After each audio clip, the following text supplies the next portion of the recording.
கனடாவின் கல்கரியில் வாகனம் ஒன்றிலிருந்து சடலமாக கண்டெடுக்கப்பட்ட 2 சிறுவர்கள் குறித்து போலீசார் விசாரணை நடத்தி வருகின்றனர்.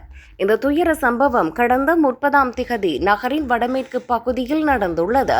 இதன்போது சுமார் 10 மணியளவில் 12வது வடமேற்கு தெருவில் உள்ள ஒரு இடத்திற்கு அதிகாரிகள் அழைக்கப்பட்டனர்.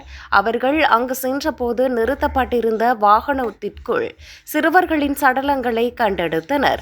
இந்த குழந்தைகள் 10 வயதுக்குட்பட்டவர்கள் என நம்பப்படுகிறது. மேலும் காருக்கு அருகில் இருந்த ஒரு நபரும் அப்போது கைது செய்யப்பட்டார். இந்த நிலையில் இந்த மரணங்கள் சந்தேகத்திற்குரியவை எனவும் கொலைப்பிரிவு இது தொடர்பில் விசாரணை நடத்தி வருவதாகவும் போலீசார் தெரிவித்துள்ளனர். அத்துடன் மரணத்துக்கான காரணம் குறித்து போலீசார் இன்னும் உறுதிப்படுத்தவில்லை. மேலும் சந்தேக நபருக்கும் உயிரிழந்த சிறுவர்களுடனான உறவுமுறை குறித்தும் அவர்கள் எதனையும் விவரிக்கவில்லை. இதேவேளை இந்த சம்பவம் தங்களை மனதளவில் பாதித்துள்ளதாக அவர்கள் குறிப்பிட்டுள்ளனர்.